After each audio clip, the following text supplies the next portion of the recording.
Senhor Jesus, associa-se a nossa voz a todas as súplicas que te rogam a bênção de amor, a fim de que possamos trabalhar em harmonia com os teus superiores desígnios. Dai-nos consciência de nossas responsabilidades e funde-nos a noção do dever. Reveste-nos com a dignidade da resistência pacífica diante do mal que nos aclama a perturbação e faz-nos desperto na construção espiritual que fomos chamados a realizar contigo dentro da renúncia que nos ensinaste. Apaga em nosso pensamento as labaredas da discórdia e ajuda-nos a responder com silêncio, serenidade e diligência no bem toda a ofensiva da leviandade, da violência e do ódio. Que possamos assim rogar, ó Pai amado, misericórdia para todos aqueles que se encontram em momentos de aflições. Que todos os lares possam ser abençoados na noite de hoje. E rogamos pela nossa irmã Clara, que ela possa ser feliz no seu discurso, para que possa nos orientar no caminho do bem, do amor e da caridade. E assim, Pai amado, agradecidos estamos por essa noite de súplicas e de agradecimento. E que tudo, Pai, que venha nos suceder, que seja em Teu nome. Que os mentores espirituais da Casa de Conselheiro possam nos guiar, nos fortalecer nesses momentos tão delicados da nossa vida. E que possamos só agradecer pela noite de hoje. Graças a Deus. Boa noite, meus irmãos. Que a paz de Jesus possa envolver a todos nós nesta noite e que nós possamos ter uma boa compreensão do texto que vamos estudar. Essa noite a gente vai estudar o capítulo 22 do Evangelho segundo o Espiritismo. O título desse capítulo é Não separeis o que Deus juntou. E nós vamos estudar hoje o item 1 e 2 apenas. E o item 1, ele é todo referente ao Evangelho de Mateus. O item 1 está se referindo ao capítulo 19 e que vai do versículo 3 ao versículo 9 do Evangelho de Mateus com relação a esse assunto. Não separeis o que Deus juntou, mas ele vai falar sobre a indissolubilidade do casamento. Palavrinha difícil de falar, né? Indissolubilidade do casamento. Mas antes da gente ler, entrar no texto, eu quero voltar aqui no Evangelho, que eu separei apenas porque é muito importante para a gente entender algumas características dos fariseus.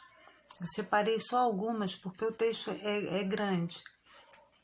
E só algumas para a gente ter uma ideia de com quem que Jesus vai tratar nesse texto que a gente vai estudar. Então, uma das as características, né, principais deles. Eles eram inimigos dos inovadores, não aceitavam novas ideias. Ocultavam costumes dissolutos, muito orgulho e, acima de tudo, excessiva ânsia de dominação. Tinham a religião mais como meio de chegarem a seus fins do que como objeto de fé sincera. Da virtude nada possuíam. Exerciam, porém, grande influência sobre o povo, a cujos olhos passavam por santas criaturas, daí o serem muito poderosas em Jerusalém. É importante que a gente entenda quem são, né, os fariseus. E agora vamos ao texto do Evangelho de Mateus. Indissolubilidade do casamento. Também os fariseus vieram ter com ele para o tentarem e lhe disseram: será permitido a um homem despedir uma mulher por qualquer motivo? Jesus respondeu: não lestes que aquele que criou o homem desde o princípio os criou macho e fêmea? E disse: por esta razão o homem deixará seu pai e sua mãe e se ligará à sua mulher, e não farão os dois senão uma só carne. Assim já não serão duas, mas uma só carne. Não separe, pois, o homem o que Deus juntou. E aí logo depois eles perguntam: por que então, retrucam eles, ordenava Moisés que o marido desse à sua mulher um escrito de separação e a despedisse? Jesus respondeu: foi por causa da dureza do vosso coração que Moisés permitiu despedisseis vossas mulheres. Mas no começo não foi assim. Por isso eu vos declaro que aquele que despede sua mulher, a não ser em caso de adultério, e desposa outra, comete adultério, e que aquele que desposa a mulher que o outro despediu, também comete adultério. Então, o que a gente entende assim aqui nesse texto? Quando Jesus, eles tinham, né, como nós vimos, aquela influência sobre o povo, e eles não aceitavam muito bem novas ideias, e Jesus estava chegando, né, sempre tinham muitas pessoas à volta dele, querendo ouvir o que ele tinha para dizer, né, porque ele também era uma figura, né, envolvente, era um homem que tinha uma energia que atraía as pessoas para perto dele, e os fariseus ficavam preocupados com isso. O que esse homem está trazendo? Né? Queriam saber o que ele estava trazendo. E quando ele fala sobre a insolubilidade do casamento, eles não estão preocupados realmente com a questão do divórcio, porque o divórcio já era permitido. Moisés já permitia o divórcio. Isso para eles estava claro, não havia problema nenhum. Mas eles queriam saber que história era essa que ele estava trazendo de insolubilidade do casamento. Quer dizer, não podia mais dar uma carta de repúdio à mulher? E aí Jesus vira para eles e fala: não leste o que estava escrito lá no princípio? Esse princípio que ele está se referindo é a Gênese. Quando ele fala isso, ele já equilibra o diálogo aí, mostrando para eles que ele tem conhecimento das Escrituras. Ele não está ali para desfazer a lei de Moisés, mas ele está tentando complementar, melhorar aquela lei, né? E aí quando eles falam aqui, mas por que se ordenava a Moisés que o marido desse à mulher uma carta de escrito de separação, por que agora você está dizendo, né, que o casamento não pode ser dissolvido? E aí Jesus fala para eles que era por causa da dureza de coração, né, da dureza de coração deles. Quando ele fala sobre a dureza de coração, ele está se referindo à forma como os homens tratavam a mulher naquela época. Porque o que significava essa carta de repúdio? Essa carta de repúdio era uma carta que o homem podia dar à sua mulher por qualquer motivo. Se ele achasse que a mulher cozinhava mal, se ele achasse a mulher feia, ele poderia dar uma carta de repúdio à mulher, né? Ele poderia despedir a mulher dele por causa desses motivos. Se ela olhasse torto para ele, ou não quisesse, estivesse cansada, não quisesse fazer alguma coisa, se ele achasse que ela era preguiçosa, vários motivos bem fúteis mesmo, eram suficientes para eles poderem dar uma carta de repúdio para a esposa. E o que significava essa carta de repúdio? A mulher saía sem direito? Sem nada. O único direito que ela tinha é de que quando ela saísse com essa carta de repúdio, ela poderia até se casar novamente, encontrar um outro parceiro e se casar novamente. Entendeu? Mas se ela desse outro parceiro também recebesse uma carta de repúdio, o homem que ela desposou antes, ele não poderia voltar a casar com ela, porque ela seria considerada poluta. Quer dizer, se o homem morresse, se o novo esposo desencarnasse ou desse uma carta de repúdio para ela, ela não poderia novamente se casar. Por isso que nessa época havia um número imenso de prostituição. E aí os fariseus não entendem, os apóstolos também, porque o único motivo, o motivo que os homens poderiam dar uma carta de repúdio era o adultério. Por adultério. Mas aí Jesus vem e diz que não, que o único motivo pelo qual o homem poderia se separar de uma mulher seria pela prostituição, se ela houvesse se prostituído. Porque adultério para eles, qualquer coisa era motivo de adultério. Então Jesus vem com essa nova lei, traz essa nova informação. E isso revolta muito até os apóstolos, porque eles pensam, poxa, então o casamento já não vale mais tanto a pena, né? Porque agora a gente não pode mais dar uma carta de repúdio. Nós temos que ficar com as nossas mulheres. E aí, para complementar esse entendimento da gente, para a gente entender melhor esse texto, eu tenho aqui esse livro do Sermão da Montanha, de Rodolfo Caligares, é um livro muito interessante. E aqui tem um trecho que ele explica para a gente o seguinte, ele fala para a gente o seguinte, olha só, sendo o casamento uma instituição divina, destinada não só à conservação da humanidade, como também a oferecer aos espíritos que se unem no grupo familiar apoio recíproco para suportarem as provas da existência, deve ser resguardado e protegido contra os germes da dissolução, quais os desquites e divórcios que ainda hoje são obtidos por qualquer razão ou mesmo sem razão nenhuma. Ainda hoje, os desquites e os divórcios, na visão aqui do nosso amigo, né, é feito sem razão, por motivos banais. E quando Jesus chega e diz e fala, desculpem meus amigos, falhou um pouquinho aqui o celular. Então vamos voltar lá o que eu estava tentando. A gente estava tentando entender. Quando Jesus fala então, né, que ele diz, não separe, pois, o homem o que Deus juntou, na verdade, a gente precisa se aprofundar um pouquinho nessa frase, na seguinte questão, né? Tudo que Deus cria, tudo que Deus criou, a gente sabe que é perfeito.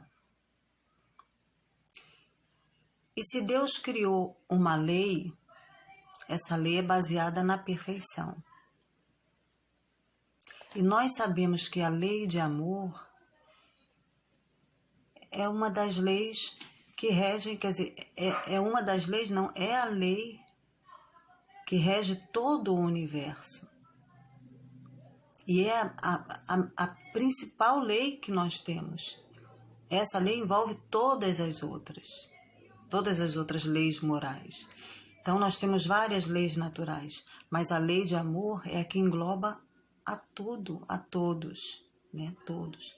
Então, quando Jesus diz, não separe, pois, o homem o que Deus juntou, porque se uma união entre um homem e uma mulher, ou um casal que não seja do mesmo sexo, isso não importa, quando uma união é feita por amor, não tem como o homem separar. O homem só separa quando essa união ela é baseada no egoísmo, em interesses materiais, em desejo, né? Em paixões, em vícios, né? ou até por imposições, né? Como antigamente, as mulheres às vezes já nasciam prometidas a casar, né? Não vivemos mais essa época. Mas eram uniões que não eram baseadas no amor. O amor até poderia acontecer depois. Mas hoje em dia, algumas uniões ainda são baseadas, feitas no amor. Então, uma união que é baseada no amor não tem, porque o homem não tem como ele separar, certo? Porque o amor, ele supera as dificuldades, né? O amor passa por cima de tudo. O amor vence tudo. O amor supera as barreiras, supera as dificuldades. E aí, tem um outro trecho aqui que ele vai explicar para a gente melhor essa situação, né, dos conflitos, né, dos divórcios. Por que alguns casais se divorciam? Por que existe esse conflito? Ele explica aqui para a gente o seguinte, ó. A doutrina espírita esclarece-nos a respeito dessa seríssima questão, que não raro espíritos inimizados em encarnações pregressas são ligados pelos laços do matrimônio para que nessa nova relação, mediante as vicissitudes e as lutas a serem enfrentadas lado a lado, possam vencer o ódio que os separava. Reconciliem-se e tornem-se, afinal, bons amigos. Isso posto, a separação de cônjuges desajustados só serve para interromper o processo de harmonização entre ambos, que precisará ser reiniciado em existência próxima, retardando o aperfeiçoamento de suas almas e, consequentemente, sua felicidade futura. Não separe, pois, o homem o que Deus ajuntou. Então não tem nada mais claro do que isso. Não tem nada mais claro do que isso. Não tem como a gente interromper um processo de desenvolvimento espiritual, um processo de desenvolvimento do amor entre um casal. Por mais conflito que haja, quer dizer, nós temos que pensar no seguinte: nós não vamos entrar aqui em detalhes, porque cada caso é um caso, e nós não vamos entrar na problemática de casal nenhum. Mas nós sabemos que todo casal passa por dificuldades, e alguns passam por dificuldades seríssimas. Ele fala aqui da questão do ódio. Mas aí a gente vê a beleza da intenção do amor. Por que essas criaturas, mesmo se odiando, reencarnam para se unir? Por quê? Para desenvolver o amor. Por isso que Jesus firma, né, insiste nessa questão, indissolubilidade do casamento. Não separeis, pois, o homem o que Deus ajuntou. Não tem como dissolver o amor. O amor, ele é indissolúvel. Quando existe amor, não há porquê um casal se separar. Porque o amor os aproxima. E mesmo quando eles se odeiam, nós que somos espíritas, como ele está falando aqui, nós espíritas, precisamos entender que às vezes nos unimos a uma pessoa com dívidas, né? com pendências muito grandes. E é justamente por isso que estamos junto a elas, para desenvolvermos o amor. E quando o casal consegue passar por todo esse processo, esse desenvolvimento, e chegar nessa relação de amizade, o amor começa. É o amor, não é? E aí eu vou ler o último trechinho aqui, o item 2, que a gente já está estourando o tempo, que Kardec fala o seguinte, eu vou ler só um trechinho que vai ser complementado no próximo estudo. Kardec fala assim: imutável só há o que vem de Deus. tudo o que é obra dos homens está sujeito à mudança. As leis da natureza são as mesmas em todos os tempos e em todos os países. As leis humanas mudam segundo os tempos, os lugares e o progresso da inteligência. No casamento, o que é de ordem divina é a união dos sexos, para que se opere a substituição dos seres que morrem. Mas as condições que regulam essa união são de tal modo humanas que não há no mundo inteiro, nem mesmo na cristandade, 2 países que elas sejam absolutamente idênticas, e nenhum onde não haja, com o tempo, sofrido mudanças, né? Porque o homem vai evoluindo, os povos vão evoluindo e as leis vão se modificando. Daí resulta que, em face da lei civil, o que é legítimo num país e em dada época é adultério no outro país e noutra época. A gente vê casamento de moças, meninas de 9 anos. Alguns anos atrás vimos aquelas várias meninas se casando com homens, acho que foi no Iraque, no Irã, não sei. Todo mundo horrorizado. Costumes diferentes, né? Processo de desenvolvimento ainda diferente do nosso, bem diferente. E as pessoas ficam horrorizadas. Isso pela razão de que a lei civil tem por fim regular os interesses das famílias, interesses que variam segundo os costumes e as necessidades. É disso que a gente está falando. Assim, é, por exemplo, que em certos países o casamento religioso é o único legítimo. Noutros é necessário, além desse, o casamento civil. Noutros, finalmente, este último casamento basta. Então, a gente precisa entender que nenhum povo é igual, que os costumes se diferem, né? As religiões são diferentes, todo o processo de desenvolvimento de um povo, de uma nação é diferente uma do outro, e que isso tudo segue uma lei natural, que é a lei de amor, que é a lei que vai fazer com que o ser se desenvolva. Então, meus irmãos, esse estudo é bem complexo. Eu espero que eu tenha, conseguido entender, com a ajuda dos nossos irmãos aqui, que sempre estão ao nosso lado, os benfeitores espirituais da nossa casa, que tenham ajudado a gente a passar, algum entendimento desse texto, que é bem complexo, Falar sobre casamento e sobre divórcio é muito difícil, mesmo com essa explicação benéfica, amorosa aí do nosso mestre. Então, vamos fazer a nossa oração. Senhor Jesus, Mestre amado, envolva, Senhor, todos os lares desses nossos irmãos com as tuas bênçãos. Envolva todos os pais, todos os filhos, para que possam viver em harmonia, Senhor. Encha o nosso coração desse teu amor, que nós possamos ter uma noite agradável, que possamos transferir para todos que estão à nossa volta o nosso amor, a nossa harmonia, para que possamos vibrar sempre, sempre, Senhor, no bem, para o bem e pelo bem de todos que estão à nossa volta. Assim seja, graças a Deus.